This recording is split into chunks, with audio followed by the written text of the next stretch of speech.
మేము కొననే కొనమని నిక్కచ్చిగా మేమన్నా వ్యాపార సంస్థను అర్థమైతే లేదు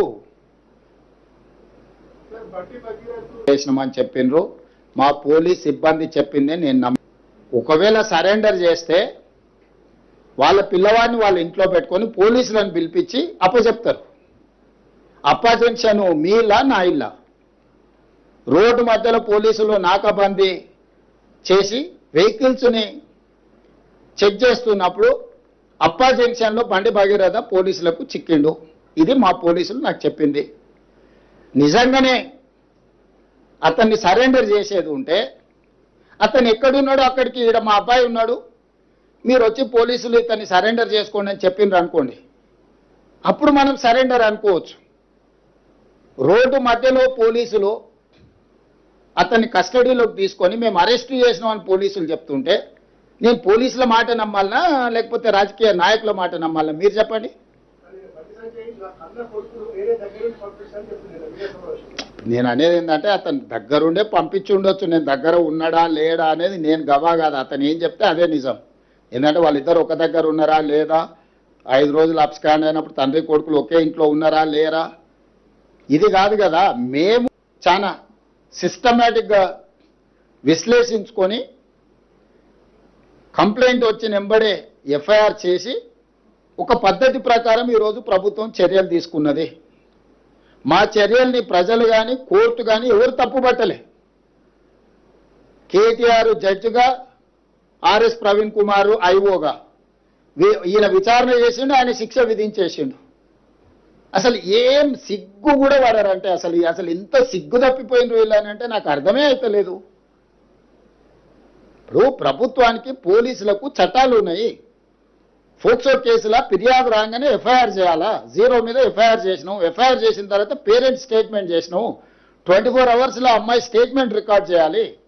ఆ ప్రకారం చేసుకుంటే అమ్మాయి దగ్గర కోర్టు దగ్గరికి తీసుకెళ్లి 164 స్టేట్మెంట్ చేయాలి. ఇది సెన్సిటివ్ కేసు. ఫోక్సో కేసులో ఎవరి వివరాలు చెప్పడానికి లేదు. వాళ్ళలాగా రోడ్డు మీద వాడు మాట్లాడితే ఆ కుటుంబాల వేదన, ఆ అమ్మాయి కుటుంబానికి ఎంత ఆవేదన ఉంటుంది. వీళ్ళు అడ్డగోలుగా ఇచ్చేసి ఆ అమ్మాయి ఫోటోలు పెట్టి, ఆ అమ్మాయి తల్లిదండ్రుల ఫోటోలు పెట్టి, అసలు కేటీఆర్ అనేటోడు అసలు మనిషా? ఎవడన్నా మనిషి ఇట్లా వ్యవహరిస్తాడానికి? రాజకీయాలు కావాలంటే ఎన్నికల్లో కొట్లాడు, ఎన్నికల్లో ఓడించు. రాజకీయాలాగా చూడాలి, సమస్యను సమస్యలాగా చూడాలి. ఇది ఒక మైనర్ గర్ల్కి సంబంధించిన ఇష్యూ. దీంట్లో రాజకీయాలకు ఎందుకు? ప్రభుత్వం ఒక పద్ధతిలో చర్యలు తీసుకుంటున్నప్పుడు అందరినీ ఇందులోనే దీంతోనే మొత్తం ఒక మైనర్ అమ్మాయిని అడ్డం పెట్టుకొని రాజకీయంగా ఏదో సాధించినామని ఈ శాడిజం ఏంది? ఇది శాడిస్టిక్ ప్లెజర్ కాదా?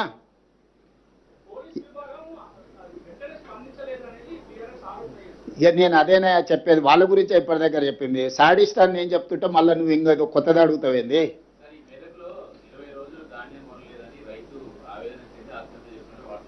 వార్తలు వచ్చినాయి, తప్పకుండా నేను కలెక్టర్కి చెప్పిన ఇమ్మీడియట్గా వెరిఫై చేయమని. నేనేమంటున్నానంటే ఎక్కడైనా ఏదైనా సంఘటన జరిగితే ఆ కుటుంబాన్ని ఆదుకోవడమే కాకుండా దాని బాధ్యులైన అధికారుల మీద కూడా చర్యలు తీసుకుంటున్నాము. కొన్ని దగ్గరలో సంఘటనలు జరగలేదని మేము చెప్తలేం.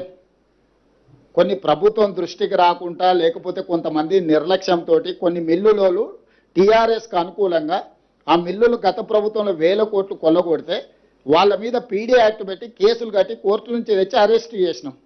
ఇప్పుడు లారీలు ఐకేపీ సెంటర్ల నుంచి లారీలను నింపి మిల్లుల దగ్గరకు పంపిస్తే మిల్లర్స్ కొంతమంది టీఆర్ఎస్కి అనుకూలంగా ఈ టీఆర్ఎస్ నాయకులు పోయి వాళ్ళని దించనీయలేదు.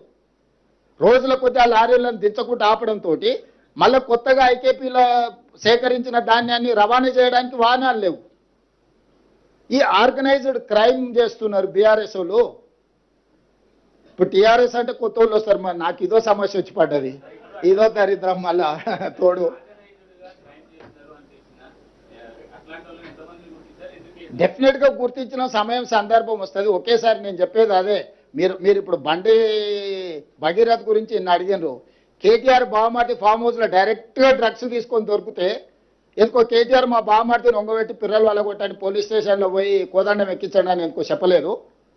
మా బామర్ది దీపావళి పండుగ చేసుకుంటుండు, చిచ్చుబుట్ల బదులు సారా బూట్లు పెట్టుకున్నాడు. మా బామర్ది బతిపూల బదులు గంజాయి పూలు లేకపోతే కొకేన్ పెట్టుకున్నాడు. మీరు ఎట్లా అరెస్ట్ చేస్తారని బయటకు వచ్చి మాట్లాడాను కదా. ఈ సిగ్గులేనోడు మరి బామర్ది ఫామ్ హౌస్లో డ్రగ్స్తో దొరికితేనేమో కేసు కాదు, ఇంకో ఎమ్మెల్సీ కోడి పందాలతో దొరికిండు, దాని మీద లేదు. ఇవాళ నేను చెప్తున్నా అధికారికంగా, దుబాయ్లో చనిపోయిన కేటీఆర్ మిత్రుడు ఆర్థిక లావాదేవీలు వాళ్ళ ఎమ్మెల్యే ఎక్స్ఎమ్మెల్యే వాళ్ళ ఫామ్ హౌస్లో డ్రగ్స్తోని పోలీసుల మీద కాల్పులు చేసి దొరికిండు. ఇంత చట్టాన్ని గౌరవించి సమాజాన్ని ఉద్ధరించే కేటీఆర్ ఏడబడుకున్నాడు, ఏ బొక్కలు పండుకుండు? ఎందుకో పార్టీల నుంచి సస్పెండ్ చేయలేదు వాళ్ళను. అసలు ఎంత సిగ్గులేని తనం, బర్తగించిన తనం, ఇంతకంటే సిగ్గు తప్పినోడు ఎవడన్నా ఉంటాడా? మరీ సిగ్గు లేకుండా మాట్లాడిందా? నిన్నదాకా మనం ఆయన బెయిల్ వచ్చింది, ఫామ్ హౌస్లో డ్రగ్స్తో దొరికి పోలీసుల మీద కాల్పులు జరిపినోడు వాళ్ళ పార్టీ కనీసం ఆయన నోటీస్ ఇవ్వలేదు, ఆయన పార్టీల నుంచి సస్పెండ్ చేయలేదు. ప్రత్యక్షంగా పార్టీ ఉన్నోడు రెడ్ హ్యాండెడ్గా దొరికితే దాని గురించి మాట్లాడాడు. అతను ఆయనకు అమాయకుల్లాగా కనిపిస్తాడు, జాతిరత్నంలాగా కనిపిస్తాడు ఈయనకు. యువతల పిల్లల్ని చట్ట ప్రకారము పకడ్బందీగా చర్యలు తీసుకున్నాం. మేము కేటీఆర్ బామర్ది ఫామ్ హౌస్లో డ్రగ్స్ దొరికినా నోటీస్ ఇచ్చినాం, పోలీస్ స్టేషన్కి వచ్చి విచారణను ఎదుర్కోమని. ఈరోజు ఫోక్సో కేసులో విచారణ ఎదుర్కొంటున్న బండి భగీరథ్ కూడా ఇంటికి వెళ్ళి పోలీసులు నోటీస్ ఇచ్చిండ్రు, వాళ్ళు కొంత సమయం పెట్టిండ్రు వస్తామని. దాని తర్వాత సర్టిఫికెట్ అమ్మాయి మైనర్ ఆఫ్ మేజర్ అని ప్రభుత్వ రికార్డ్స్ మేము సేకరించినాము. ఆ అమ్మాయి ఏజ్ ఎంత అనేది ఎవరు నిర్ధారించాలి? కేటీఆర్ ఏమన్నా సర్టిఫికెట్ ఇచ్చే అథారిటీనా? ఆర్ఎస్ ప్రవీణ్ కుమార్ ఏమన్నా ఐఓనా? ఐఓలు వెళ్ళి స్కూల్లో అమ్మాయి బర్త్ సర్టిఫికెట్ తీసుకొని, 10th క్లాస్ సర్టిఫికెట్ తీసుకొని, అమ్మాయి హాస్పిటల్స్లో బర్త్ సర్టిఫికెట్ తీసుకొని, ఆధార్ కార్డు తీసుకొని, ఆ అమ్మాయి మైనర్ అని నిర్ధారించుకొని ఇమ్మీడియట్గా ప్రభుత్వం యాక్షన్లకు దిగింది. కోర్టు కూడా మమ్మల్ని తప్పు పట్టలేదే. ఓన్లీ కేటీఆర్ కోర్టులో తప్పు. నాదే ఫామ్ హౌస్, మేము మీటింగ్లు పెట్టుకున్నాను ఒకటి చెప్తాడు, నాకు సంబంధం లేదని ఇంకోటి చెప్తాడు, అనుమతి లేకుండా కట్టుకుంటే ఏమైందని వాడు అంటాడు. నీతులు చెప్పడానికే ఉన్నాయని మాట్లాడొద్దని చెప్పురు దయచేసి. మీరు కూడా కలిసినప్పుడు నాకు తెలిసి మిమ్మల్ని కలవాడనుకుంటా.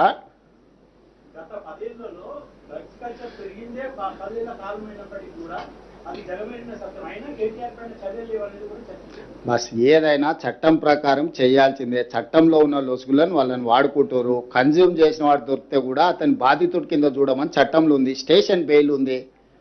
ఏం చెప్పాలి?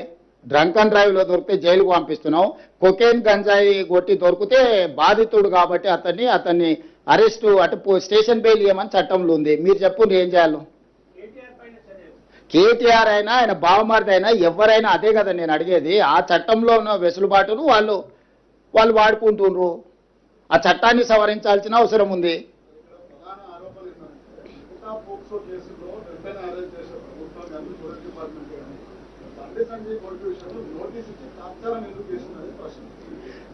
మీరు అడిగిన ప్రశ్న కేటీఆర్ అడిగినట్టుగానే ఉంది. ఏ కేసులైనా కూడా పోలీస్కి ఒక ప్రొసీజర్ ఉంది. ఇమ్మీడియట్గా కంప్లైంట్ వచ్చిన ఎంబడే ఎఫ్ఐఆర్ చేయాలి.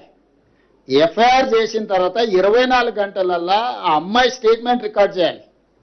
గార్డియన్ ఎవరైతే ఉన్నారో Guardian has to take care of that girl. అక్కడ అంతకంటే ముందే ఒక కేసు ఉంది. అమ్మాయి తల్లిదండ్రులు పోలీస్ స్టేషన్లో వచ్చి ఫిర్యాదు చెయ్యకంటే ముందే ఆరోపణలు ఎదుర్కొంటున్న వాళ్ళు కరీంనగర్లో ఒక కేసు పెట్టారు. ఆ ఎఫ్ఐఆర్లో ఏందనంటే అమ్మాయి మైనర్ కాదు మేజర్ అని ఒక వివాదాన్ని తెరలేపినారు. ఆ వివాదాన్ని తెరలేపినప్పుడు ఆ అమ్మాయి మైనరా మేజరా అనేది ప్రభుత్వం పరిశీలించుకోవాల్సిన అవసరం ఉంది. ఆ సమయంలో ప్రధానమంత్రి పర్యటన ఉన్నప్పుడు మీరు అన్నట్టే ఆ ఇంటి మీదకి 1000 మంది పోలీసులను పంపితే ప్రధానమంత్రి పర్యటనతో మా పార్టీ ఆకాశం అంతా ఎత్తెగిరింది, తెలంగాణలో మొత్తం గెలిచిపోతుంది, దీని మీద కక్ష సాధింపు చర్యల కింద పోలీసులను పంపించిందని ఆయన రెడీగా కూర్చున్నాడు. సో ఇవన్నిటి నేపథ్యంలో ఇది చాలా సున్నితమైన సమస్యను సున్నితంగా పరిష్కరించినాం.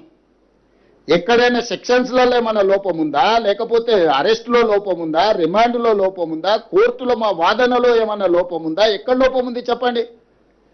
ఒక్కటే కేటీఆర్కు బండి సంజయ్కి ఏదో పంచాయతీ ఉంది, ఆ పంచాయతీని పిల్లల మీద పెట్టి కేటీఆర్ తీర్చుకోవాలనుకుంటే ఆర్ఎస్ ప్రవీణ్ ఉద్యోగం పోయింది కాబట్టి ఉద్యోగం లేక గాలికి తిరుగుతా నేనే విచారణ అధికారిని అని ఆయన ఇంకా భ్రమలలో ఉన్నట్టున్నాడు. ఆయన తీసేసిన తహసీల్దార్, ఆయనకి ఇది అర్థమైతే లేదు.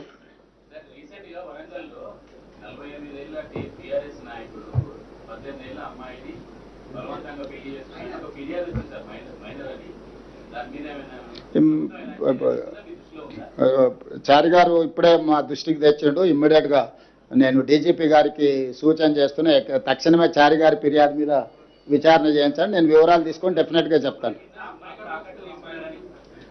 అంటే నిజంగా డీటెయిల్స్ నా నోటీస్లోకి రాలేదు, నేను ఇమ్మీడియట్గా కనుక్కొని చర్యలు తీసుకుంటా. నాకు తెలియదు, ఉందేమో అని అంటున్నా. వాళ్ళిద్దరు, ఆయన బండి సంజయ్ అన్నాడు కదా ఏదో నిన్న, అంతకుముందు కేటీఆర్ అన్నాడు కదా, వాళ్ళిద్దరే రోడ్ల మీద తిట్టుకుంటారు. అదే చెప్పిన, నాకేం తెలియదు. వెంకటరాజే తెలియకల్లోడు కనుక్కోవడంలా.